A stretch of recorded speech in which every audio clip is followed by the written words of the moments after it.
with SSM Health, and we're glad to be here again today. If you remember last time we were here, we brought t-shirts. We were telling you about our new physical therapy site at the YMCA. We had a great turnout, so thank you if you made a time to come and be with us that day. I wanted to let you know too, today you will not go home empty-handed. If you like cooking, we brought 6 heart-healthy recipes. This happens to be Cardiac Rehab Week. And so if you follow us on Facebook, you will see we've done 3 cooking demos. Damon is one of the nurses in our cardiac rehab department, and we did demos with Damon. And so those videos were not only live streamed, but they're also available. And a lot of people, I think when we very first checked they'd been watched over 600 times. So lots of people are looking at those. I think you might find them really interesting. He gives out lots of heart-healthy tips while he's making the recipes. So we've got the recipes up here in these little displays. If you want to grab some before you leave today, we'd love for you to take those. And if we run out, I can always send digital files to the staff here. So just let me know that. So wanted to let you know a little bit about our speaker today. So the SSM Health Sleep Center has been accredited by the American Academy of Sleep Medicine since 2010. I believe we were the first in the community to achieve this recognition. And we have been a leader in sleep medicine ever since. Our sleep center offers in-lab sleep studies as well as home studies. So you'll hear today about how sleep affects your energy, weight loss, and workout journey. Sarah Peters is your speaker today. She is a regular speaker to parents in schools, educating them on how to improve their child's performance with more sleep. She also is a frequent speaker to service organizations about the impact healthy sleep habits can have on your heart and stroke prevention. So if you belong to a professional organization or a service organization and are looking for speakers, make sure to talk to Sarah after the meeting today. She would be happy to work that in if she's available. So Sarah graduated from the University of Missouri-Columbia with a Bachelor of Health Science in Respiratory Therapy. In 2011, she left the critical care setting of the hospital and began a specialized role in sleep medicine, and she is currently the sleep medicine clinic manager at SSM Health. Healthy sleep is increasingly being seen as a vital aspect of good health.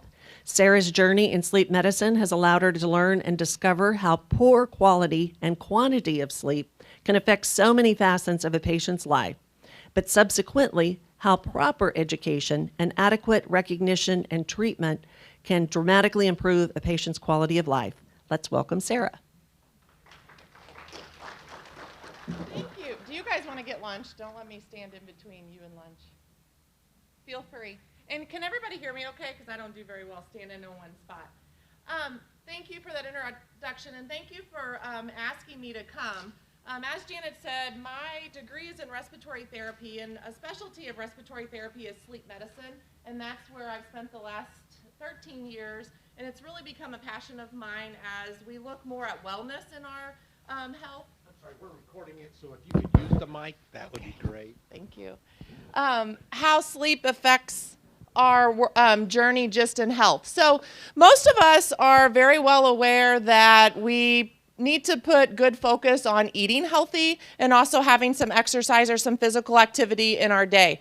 What a lot of people don't understand, that the third pillar of our health is truly sleep. So you look at and what's most important for our overall wellness, and it's nutrition, exercise, but sleep is that third trifecta.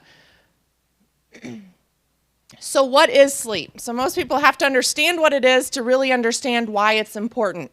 One of the biggest myths that most people will think is, well, nothing's happening to my body when I sleep. So I go to sleep, my brain shuts off, my body shuts off, nothing's happening. That couldn't be further from the truth.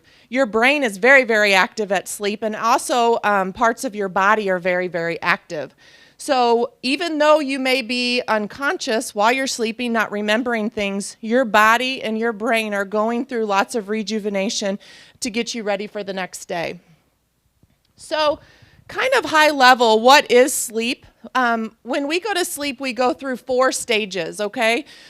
Your first stage of sleep, I want you guys to all kind of think about when you lay in bed, you're kind of dozing off, but you're still aware of what's going on. You might still hear the TV, you might hear somebody talking to you, hear a dog, but you're drifting off. You're not quite as sharp. That's stage 1 sleep. So when you're awake and kind of dozing, you're actually considered sleeping. That's stage 1. Then we go into stage 2 sleep. Stage 2 is where your body is getting itself ready to actually sleep and go through those mechanisms. So you are not conscious in this state. Your body temperature lowers, your heart rate lowers, your breathing lowers, and it's getting you ready. If there's anything I want you to take out of this today is that stage 3 and stage 4 sleep are the most important for you, okay? Stage 3 is what's healing your body. Stage 4 is what's healing your mind. If any of you have heard of REM sleep or you've talked about dream sleep, stage 4 is REM sleep where you're dreaming, and that's where your mind is actually recollecting its memories. So again, we know what sleep is, very high level. Now let's talk about why is it important? Why do I care, Sarah? Yes, I know I need to get some sleep, but what is it truly doing to my body if I get enough or if I don't get enough? So as we kind of talked, sleep definitely fuels your brain and your body. So 3 is fueling your body, 4 is fueling your brain.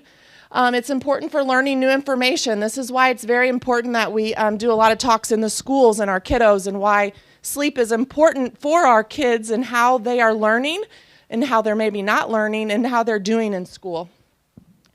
To give your heart and vascular system a rest. We're going to talk about this a little bit more, but if any of you in here have high blood pressure, I want you to think about some things. If any of you are diabetic, I want you to think about it. Maybe have an irregular heartbeat. If you've heard of atrial fibrillation, I want you to think of that. So we put stress on our heart and our vascular system all day long, right? Blood pressure goes up. We're doing lots of things. At night, we should be resting. If we're not getting enough sleep or if something's intruding our sleep, our body is not resting, and our heart actually works harder at night than it does during the day. So then you can imagine why your blood pressure stays up. You might be on medication. It still might not be helping. Those are some reasons. Hormonal regulation. That's a big one that we're going to talk about specific to weight gain. If you're having problems losing weight, maybe having energy to work out, and other things. Your hormones play a big factor in your sleep. Muscle growth. You know, you might think of, muscle and the true mass, and that's part of it, but one of the biggest hormones that we release in our sleep is human growth hormone. So muscle growth could mean you're having gains in the gym, or it could mean I tore my ACL or I have a sprained ankle and it's not healing properly, or I'm sick. So along with muscle, it's repairing all the tissues and everything in your body, and that happens when you're sleeping. Sleep deprivation lowers your motor functions and reactions. We'll talk about that as it relates to driving. Regulating appetite. This is what goes into maintaining a healthy weight, fighting off and increasing immunity. So if you find yourself, you're the one that always gets the cold, or you always get strep throat, or your kids do, or you're always getting the flu, or I have the sniffles, that's something to think about. Feeling positive. Mental health is a big thing, and sleep has a huge impact on how you feel with positive thoughts and in your overall mental health. We talked about heart disease, diabetes, and depression, and then just enjoying life. So sleep comprises 30% of our life, if you think about that. So 30% of your life you will spend sleeping, but yet 30% of us are chronically sleep deprived, okay? So again, what I want you guys to really take in on this, sleep is comprising a whole lot of your life, and let's make it healthy and let's make it common for what you get. So what are some side effects from sleeping? As I said, it is affecting our whole entire body. It is not just my brain, it is not just my body, it's not just one organ.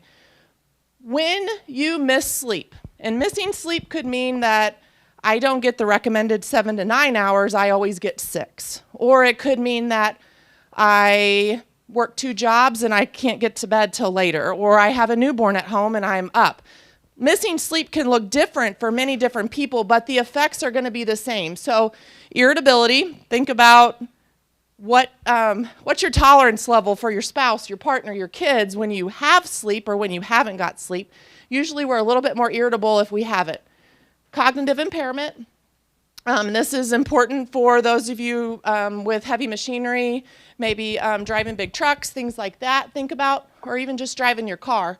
Memory lapses and loss, people are often forgetful, they're just not as sharp.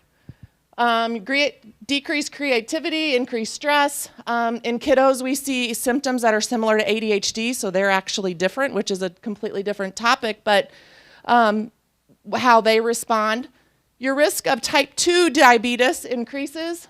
For men, especially middle-aged men, you have an increased risk of decreased testosterone, which is one of the main symptoms men will come into the clinic for, and it all ties back to their sleep, and then they can reverse that. You increase your risk of heart attack and stroke, decrease your reaction time, tremors, aches, pains, and other mental illness. So you get the picture that sleep is affecting every single aspect of us. So let's talk a little bit more about those hormones so you guys can specifically think and understand why that's happening. Has anybody in here ever heard of cortisol or fight or flight? Have you heard of, like, if you're in a fight or flight situation? Cortisol is a stress hormone that is released in your body that gives you energy to either get out of a situation that's, bad, or it's just that fight or flight. What cortisol also does is it normally will increase in the morning because that's what wakes you up in the morning, but then it should go down. Because you can imagine if you're all hyped up, what does that do to your blood pressure? It's up. If you don't get enough sleep and your cortisol stays up, then your blood pressure is going to stay up all the time, okay? So not getting enough sleep is going to keep that cortisol level high, which we don't want. Our stress hormone is what it's called, high all the time.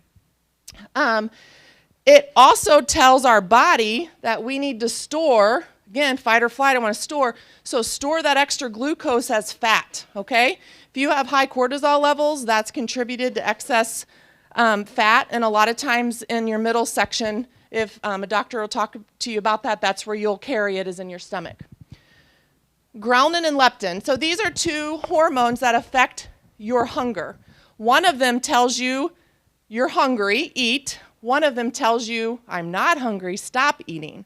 So when you have not slept enough, the one that tells you to eat is on overdrive. So it says eat, eat, eat, eat. The one that tells you to stop is not. It's not working, which is why a lot of times if you've ever been tired, who can eat potato chips, or you're just unconsciously not thinking about what you're eating. You also, with these hormones, it's going to make you crave carbohydrates and more unhealthy foods. So that ties back to your weight goals.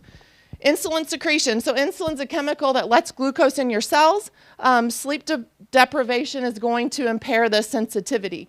And so this affects kind of at a very high level how your body metabolizes glucose and how and what it's using for energy, okay? So just know that. Your thyroid hormone. Some people already have problems with their thyroid. It's too low, it's too high. Back to that cortisol, whenever it's elevated, it's going to disrupt estrogen, progesterone, and then again your testosterone for males. And then it's going to tell your thyroid to slow down. We don't want it to slow down, right? And so oftentimes we're just always in a push-pull of what needs to be medicated, what doesn't, and a lot of this stems back to your sleep. We talked about testosterone. Human growth hormone is a big one, and this is big for kiddos too. So human growth hormone, again, it is not just you growing in height. Human growth hormone is what is going to make your immune system really strong, so what's going to fight illnesses, just normal common day colds or anything. If you have an injury, pulled an ankle, a broken bone, I had surgery, anything like that. If we're not releasing enough human growth hormone, then those recoveries are going to be extended. In kiddos, if you have a child that is not getting enough sleep, most of the time they will be kind of stunted in their growth, and once you fix that sleep, they will go through a huge growth spurt, which is why if any of you guys have preteens or teenagers, when they're going through their growth spurts, what do they typically do? Sleep a lot, right? So you find them sleeping because their body needs that. Their body needs to sleep. We talk about this, but if you shorten your sleep cycle and you don't have those bursts of human growth hormone, you're missing all of this hormone regulation. And then cytokines are what helps your immune system, and then also inflammation in your body. You guys all know inflammation is swelling. It can be anything and attributed to anything. So hopefully with this list, you can kind of tell that by me looking at this, it shows that, okay, my body can be in a complete disarray, and it's all linked to whether I'm getting sleep and whether I'm not. To put it in a perspective that a lot of people can understand, so being awake for extended periods of time degrades your performance. So if you are awake for 18 hours, and really 18 hours isn't that long. So you got up at 5 o'clock this morning, 6 o'clock this morning, and you're not going to bed till 10, we're at 18 hours, right? You're equivalent to 0.05 blood alcohol level, okay? Go 21 hours without sleep, and it's 0.08, the legal limit in Missouri. So we think about this a lot with our overnight workers, because a lot of times you go without sleep because of your sleep cycles, or if you just have disrupted sleeps.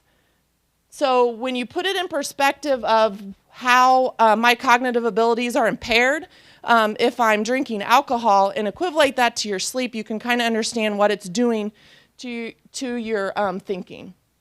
So how sleep deprived are you? These are very high-level questions, but just think in your mind. So do you find yourself always being hungry? Or do you find yourself craving those carbohydrates, those fats, those things outside of your healthy food?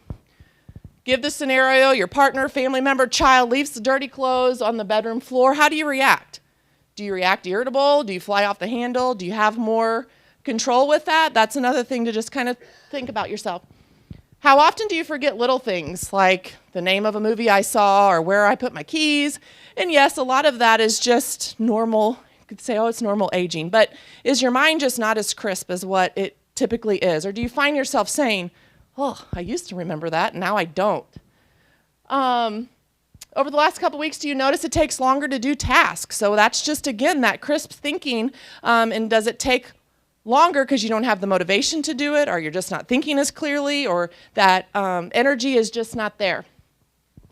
How often have you been sick with a virus or cold, stomach bug, anything within the last couple months? That's something to think about, is what is the what's the grade of my immune system? Am I a pretty healthy person, or do I pick up every little thing that comes around?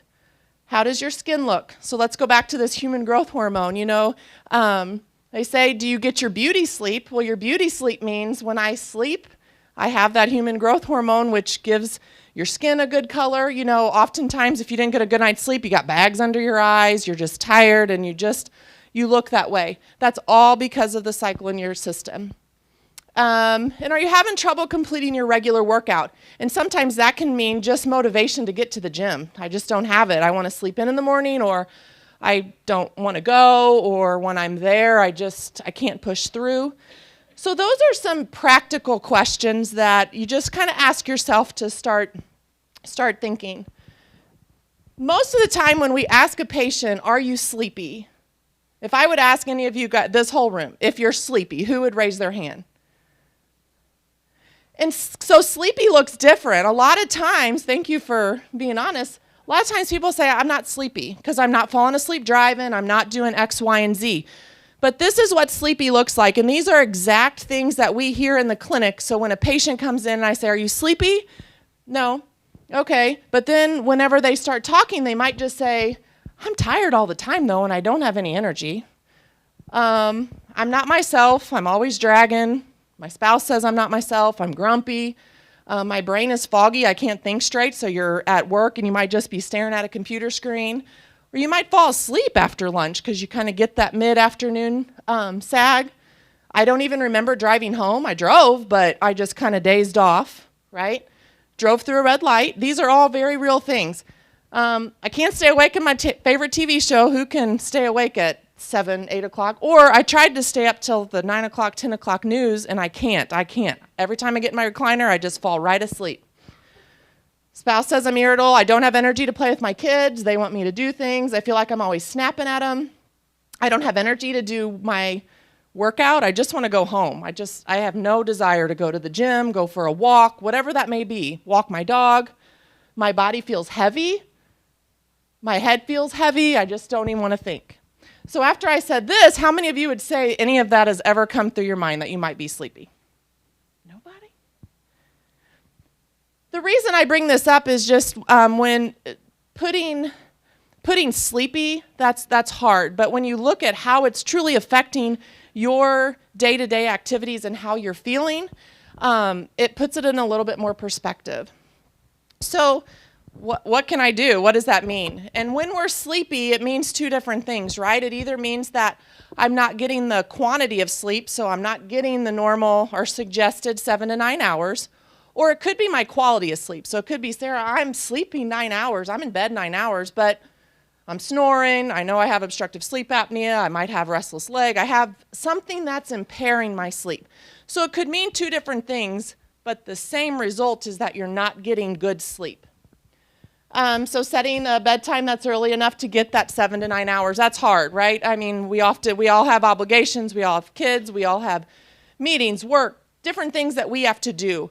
But go back to that trifecta of the same emphasis you might put on eating good and exercising, put that on sleep, okay? And it could mean let's go to bed 10 minutes earlier than I normally do, or let's go to bed 15 minutes earlier than I do. And sometimes you can make a big difference.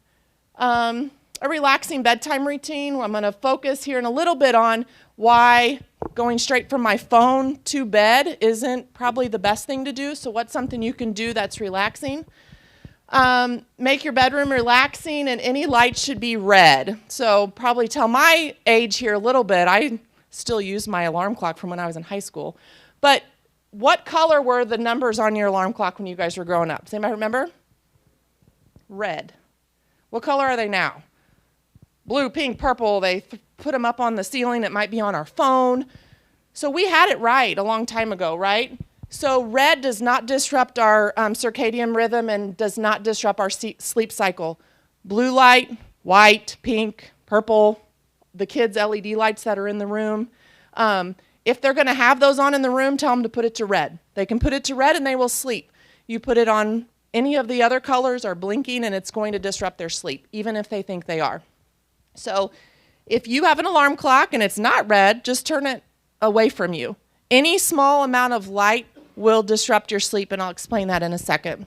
Setting a thermostat in the bedroom to 60 to 72 degrees. Some people say, oh my gosh, my wife would never let that, or it's way too cold.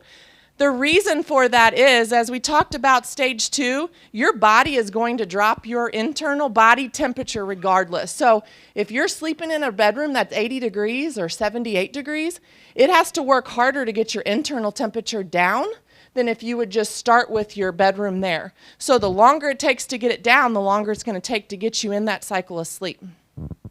Falling asleep in your bed, this is a big talk with our teens, right? I have some of them at home. What do? They're going to play on their phone in their bed. They watch movies. They do homework. They just rot in their bed. You know, they're doing everything in there. That is a huge mental cue that in your bed, it's for sleep. So a lot of times if you know anybody that has insomnia or has a hard time sleeping, that's the first thing the doctor will tell you is if you can't fall asleep within 20 minutes, get up and get out of bed. You might just reset, go to the kitchen or do something, but don't just sit in bed if you're not sleeping. It's a direct correlation with your brain. Get exercise every day. Exercise looks very different for people. It might be walking your dog. It might be like intense exercise at a gym. It might be going for a run, going for a walk. Might be just being active around your house, but get some kind of activity throughout the day, but avoid it being 30 minutes before you go to bed. Avoiding caffeine after supper time, really. So soda, coffee, energy drinks, caffeine will impair how you're sleeping. Same with alcohol. A lot of times people will think, okay, alcohol makes me sleep better. But what alcohol does is it helps you to get to sleep into that stage 1 and 2, but it prevents you from getting into 3 and 4. And so what does 3 heal? Our body. What's 4? Our brain. So if you're missing those stages of sleep completely, that's where you feel sleep deprived as well. And the limiting of alcohol consumption is the recommended is 2 per day. Limiting screen time. We talked about the blue light, and I'll go into that a little bit more. On weekends, the big thing is try not to make your sleep schedule altered any more than 2 hours. So if you normally go to bed at 9 or 10, then on the weekend, don't stay up past 11 or midnight. What you're doing is you are continually and constantly shifting your circadian rhythm, and your body and your brain is confused of, am I supposed to go to sleep? Am I not?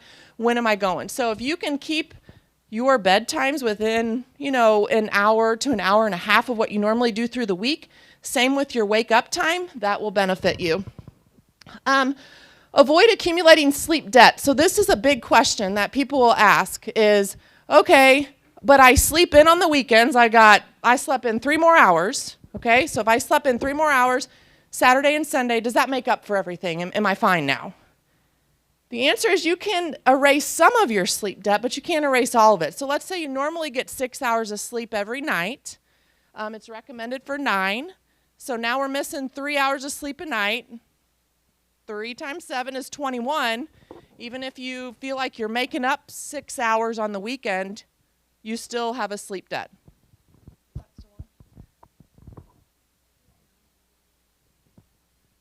Oh, perfect. Sorry.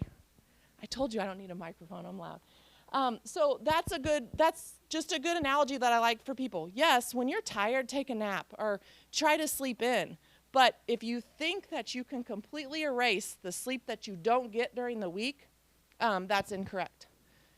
Get exposure to sunlight or bright light in the morning.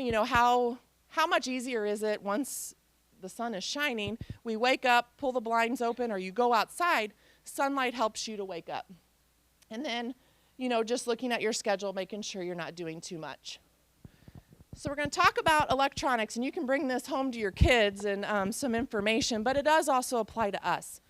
Why is it that they say, no blue light, put your phone away? What is it really doing to my sleep?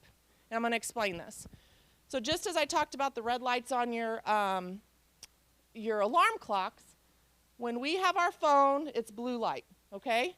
So think back, let's just go back even our grandparents' days, okay? They got up when the sun came up, right, and they started to wind down whenever it was dark. Same with us even before, electronics were really big. And that is because our eyes and our brain function on light. So when my body sees light, thus the sunlight in the morning, it says, wake up, okay? Shuts off the melatonin, wake up, cortisol levels, we talked about that, and now go about your day. Then the sunlight goes down, it starts to get dark, our eyes are not seeing it, and it's then telling our brain, okay, it's time to start getting ready for bed. How many of you have heard of melatonin?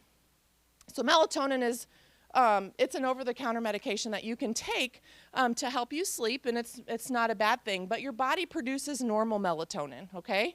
So what happens when my eyes don't see light, it's getting dark outside, my body starts producing its own melatonin, and that tells me I'm starting to get sleepy, I need to go to sleep. So here's the caveat. Now it got dark, my body increased the melatonin, I'm starting to get sleepy, and I put up my phone because I'm going to scroll social media, I want to watch Netflix on my phone, whatever it may be, okay? So what do you think that did? My eyes now saw light. It tells my brain, well, it's light, shut off the melatonin, so your body is no longer producing natural melatonin, and now it's basically saying, you're okay, you're not ready for sleep. Even though I'm going to turn it around in 30 minutes and I'm going to go to sleep, you've now delayed your sleep cycle, and now you've probably lost 30 to 45 minutes of sleep just by that light encounter. Does that make sense? The reason I explain this is because we hear it all the time, and I'm a big believer of you have to understand why. Why? Tell this to your kids. I'm not just hounding you to turn off your phone. This is why. And this is why, to put some numbers to it. So for every hour spent on an electronic device before bed, and I would say let's blame it on the kids, most kids are probably to this point, they miss out on an average of 26 minutes of sleep per night. And that just means it delays their sleep cycle that much that they're missing that out. So if let's take my child, if they spent an hour on an electronic device, they lost 26 minutes, 7 nights a week, that's about 3 hours. Let's extrapolate that out for a year. So they've lost about over 6.5 days of sleep. Okay? So we just talked about that we spend 1/3 of our life in sleep and that we're all sleep deprived. And this is attributing to a lot of it, a ton of it, including our kids. And we're seeing big impacts in the schools, but we're also seeing impacts in us. And so it can mean little things. I mean, you can still be on your phone, but put it down 15 minutes before you're going to go to bed, and then kind of graduate to 30. But understanding what that really means, and then to take this one step further is if you have your phone at your bedside, and we have to for emergency situations or calls, but think to your kids as well. Now they're going to get a notification for Snapchat or for some social media in the middle of the night, right? And they might say, well, I didn't hear it, or I just picked it up to make sure it wasn't so-and-so. So go back and think of that sleep cycle. If they're in stage 3 or they're in stage 4, where we're protecting our body, we're protecting our mind, now I picked up my phone, so then what happens? It jumped me back out, so I'm not in those stages anymore. This is happening over and over and over, and even if it's happening 2, 3, 4 times a night, and even if it's all before midnight, you can see where that has an effect on them, but it can also have an effect on us because adults are doing it as well. So even if you feel like your phone's on silent, any disruption, your brain is smart, and so you might not remember it all, but you're not spending the time in the deep stages of sleep. So in summary, sleep is definitely vital to our health. We need to put emphasis on that just like we do nutrition and exercise. It impacts our hormones, and our hormones impact us. So really looking at the hormones that affect how much food I eat and tell me I'm hungry, tell me I'm not hungry, what it's telling my pancreas for my insulin, what it's using energy for, what it's doing to my stress hormones, what it's doing to my blood pressure, on and on and on and on. Hormones are huge, and they're greatly impacted by stress and sleep. Losing sleep can result in having less energy for your exercise and physical activity. If you don't get enough, you're at a much higher risk for health and mental health disorders, specifically your heart, your lungs, and diabetic. Sleep problems, so that quality of sleep, they are often underdiagnosed and undertreated, but they're easy to treat, okay? So it's a very easy problem to fix most of the time if you just put emphasis on recognizing what you may have. And the next thing I do is just to challenge you to make sleep a priority for yourself and your family. I kind of put a few blurbs in there about our kids, because most of what I'm talking about that is for you guys, you can take that into your family as well. So with that being said, I want to open it up for questions. I know they wanted to focus on weight loss, health, but if you have a question regarding anything, even if it's not with this presentation, feel free to ask that. I know you had, okay, go ahead. Sure. So snoring, I'll first say snoring can be benign, meaning it can not be a problem, but it also can be a big problem. So what's happening with snoring is our airway is an open tube. So your breathing tube is an open tube. When we go to sleep and our bodies relax, it also relaxes the soft tissue around and relaxes this tube. So you're breathing normal during the day. When you sleep, this gets closed, or it might completely close, and that's the because it's air going through a tube that's smaller than normal, okay? What happens when you snore, if it's affecting this, and who's seen this? And then it's a, they might gasp, or your bed partner or spouse might completely quit breathing.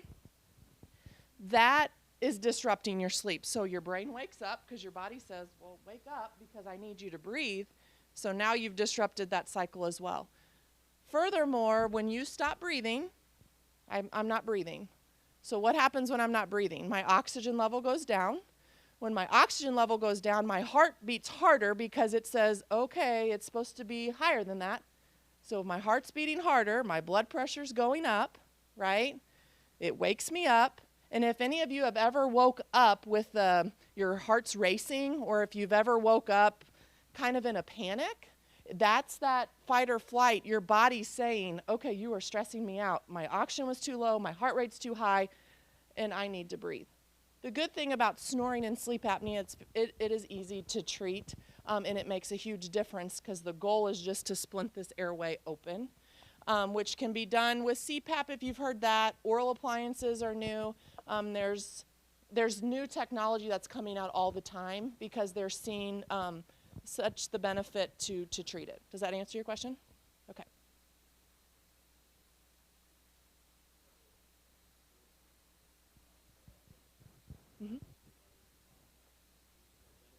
So there is, and here's my thing with naps. So if you're tired, your kids are tired, or they want to take a nap, and it means you're tired, right? You need some. The big thing with a nap is that you don't want to take it after about 5 or 6 at night because it's going to then interfere with your sleep schedule. The other thing with a nap is if you've ever heard of a cat nap or, take a quick nap, the reason that is if you're going to take a nap, either take it and it needs to be 30 minutes or less, or it needs to be over 90. And let me tell you why. So we're going to cycle through, and this all goes back to those sleep cycles. So we're going to cycle through stage 1 and 2 within about 30 minutes. So if you want to take a nap and stay in stage 1 and 2 and wake back up, you'll feel okay, that's fine. Between 30 and 90 minutes, you're going to be into stage 3, and you're going to be into stage, REM. 3 is where you have your hormones released, lots of activities going on to heal your body. REM is whenever you're healing your mind. That is when, if you would wake up from a nap or even at night from 3 or 4, that's when you feel just kind of groggy. Have you ever woke up, your alarm went off, and you're just like, I cannot wake up. And it takes me about 30, 45 minutes to shake it because you woke up out of 3 or 4. If you wake up on your own, or if you wake up just after a quick little nap, you're waking up out of 1 or 2, you're not in there with those hormones, and so you're more awake. So naps are good. Either do 30 minutes or go for the long haul, more than 90, but make sure it's not interrupting your nighttime. But naps are not a replacement for nighttime sleep. So if you think, okay, I have time to do an hour nap, so that means I can sleep 5 or 6 hours at night, that's not a good habit to get into. But occasionally, yes. No, it's good. Does that answer your question? Okay. The same.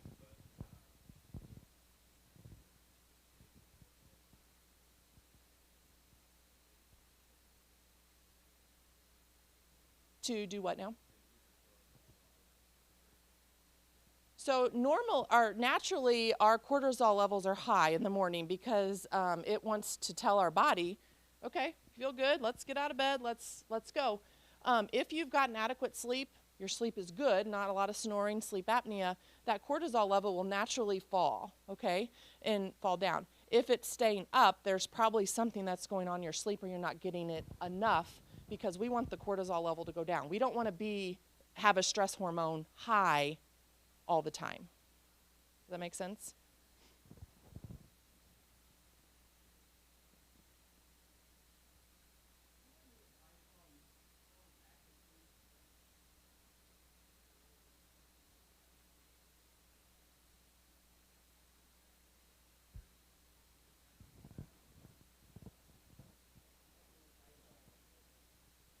For the child or for you?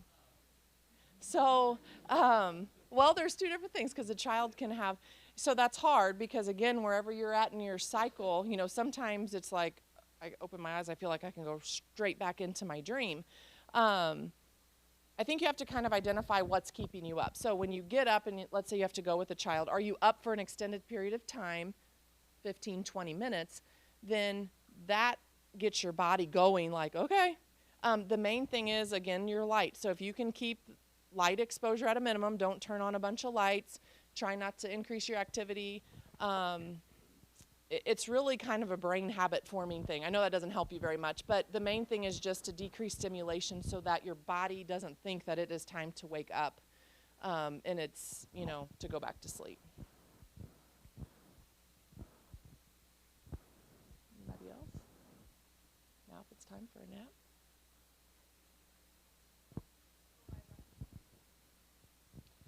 So that's just really kind of how we are. It's the same as why do some people have insomnia and some don't. You know, I can fall asleep quickly at night where my friend might, it takes her an hour and a half, 2 hours, feels like she has to take melatonin. So as much as it's very medically, sleep is a lot of mental and brain training as well. And so depending on, and this is why we talk to kids as well, what your childhood and what your sleep kind of training was as a child, right? If I always learned to go to sleep with a TV on, now as an adult I always need to turn my TV on, or vice versa. So a lot of them are, it's learned behaviors that is just retraining our brain, but sometimes it might be a little bit more of a medical complex issue that we talk about with insomnia, or there might be something else that's preventing you from going to sleep. That's not an easy answer, but yeah.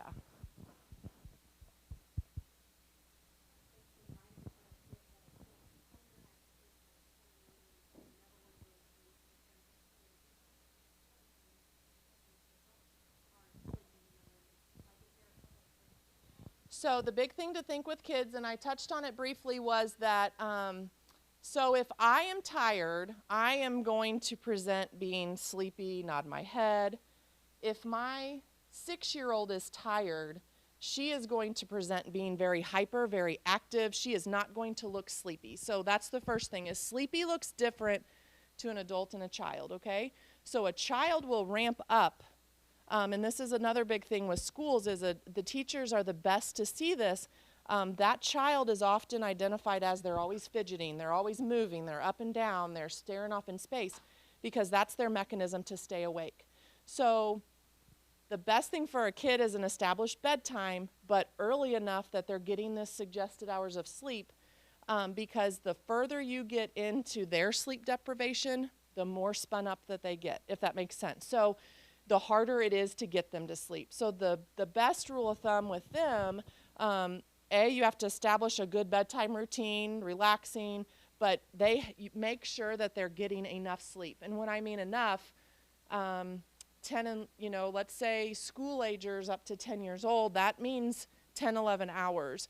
Your preteens, your middle schoolers are still 9 to 10 hours. High schoolers who are completely sleep deprived, they need 8 to 9 hours. So the majority of kids, it's a sleep deprivation issue, but the more you get out of control with that, the harder it is and the more hyper they become. Does that answer your question?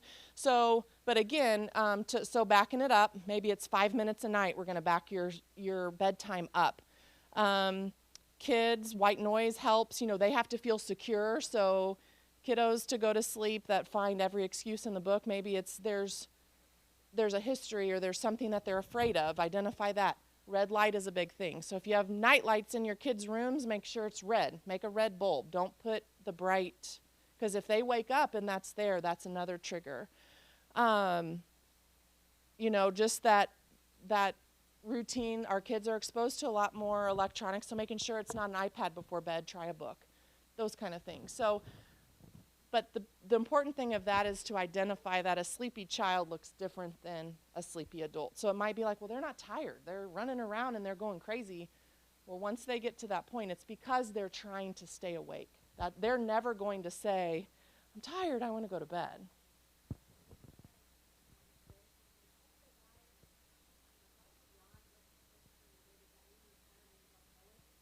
I don't know that I can fully answer that. So there's lots of things like, is that my body's way of saying I need more oxygen? Because for me, if I see you yawn, I'm going to yawn. It's kind of a progressive thing. Everybody, I don't have I can't answer that specifically, but there's definitely myths, but I think it's attributed more to like your oxygen levels and kind of what your brain is sensing that you need as a reaction.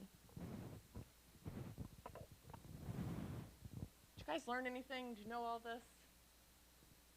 Side. So main thing is sleep's big, and what makes me excited is that it's becoming more and more, there's increasing awareness in the medical community. So when you go for your physical, or if any of you have to have a DOT physical, the hope and what our you know, a lot of my education in public appearance is that when you go to the doctor and they measure your blood pressure, they look at your oxygen saturation, or they ask you, they should always be asking you about sleep. So sleep is that vital sign that's not always being asked, but as you can see, it is a huge, huge contributor. If anything I talked about today, you feel like that might have been something, I can email you a very quick questionnaire that you can take yourself at home. If you do feel like, okay, I need to talk to my doctor, take that paper. They will know exactly what to do, and that's a conversation starter that they can have. But the big thing is that what you do with your sleep now is going to make a huge difference. Don't wait until you have atrial fibrillation and you went to the cath lab to get cardioverted. Don't wait until now I have type 2 diabetes. Don't wait until I'm on 3 medicines and I cannot get my blood pressure under control. Don't wait for that, because where there could be underlying issues, oftentimes sleep is a main contributor, and it is something easy to fix, and that we can definitely help you.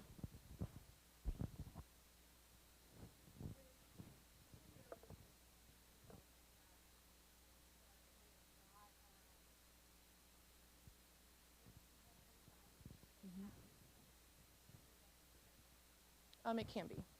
There's lots of things that go into mental health, but as I touched on, sleep deprivation definitely does not help that. But there's a lot of things that can drive that.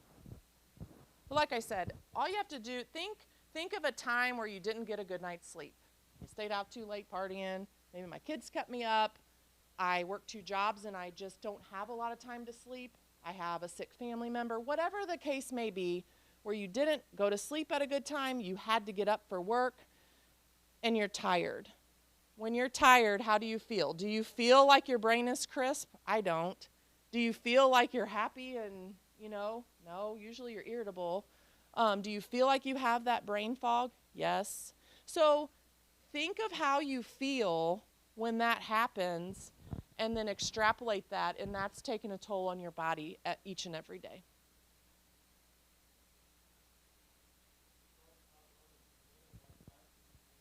That's good. So white noise. Yep, a lot of times people have a white noise machine. As long as there's not like sudden bursts, like it's not recommended to have a TV on in the background or even a radio because of the fluctuations. But a fan is good, and it also keeps the temperature down, or a white noise machine, or yeah.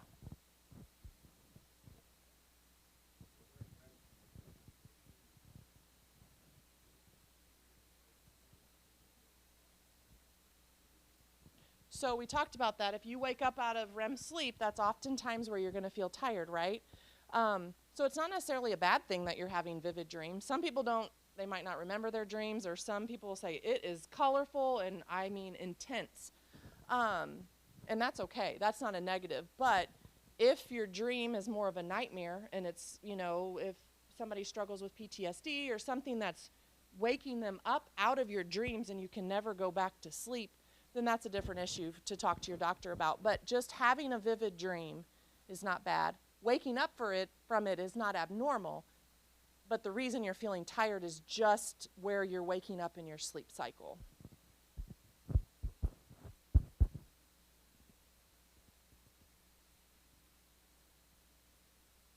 Side note on kids, a lot of times people will ask, are night terrors bad? Is sleepwalking bad? Is sleep talking bad? Sleepwalking is not bad. Sleep talking is not bad. Sleep terrors, although they're terrifying for a parent, keep them safe, but they will transition. A nightmare is different. A child will remember a nightmare. What's happening is in a night terror is they're basically stuck in between stage 3 and 4 sleep, okay? So remember, we're healing our body, we're healing our mind. Terrors often happen with kiddos because they're growing, their imaginations are big. They might be going through stressful events, whether you have divorced parents or school is stressful or friends. Their minds are big. And so if they have that stress, that often is shown into like a night terror. But a child won't remember a night terror. If they wake up and they're frantic and they're talking to you and they remember it, then that's more of a nightmare that you have to kind of talk to them, figure out what that stressor is. But that's often a question we get. But sleep talking is not bad. Sleepwalking isn't, as long as you keep yourself safe, because people can be very intentional with sleepwalking. So I might be sleepwalking and I can go and like I'm going to go outside. I can unlock the door, I can walk out. So if you know you have a spouse or a child that sleepwalks, you need to make sure that it's a safe environment and they can't hurt themselves. So, thank you. If anybody has questions you don't want to ask in front, please feel free to come up and I'd be happy to answer that.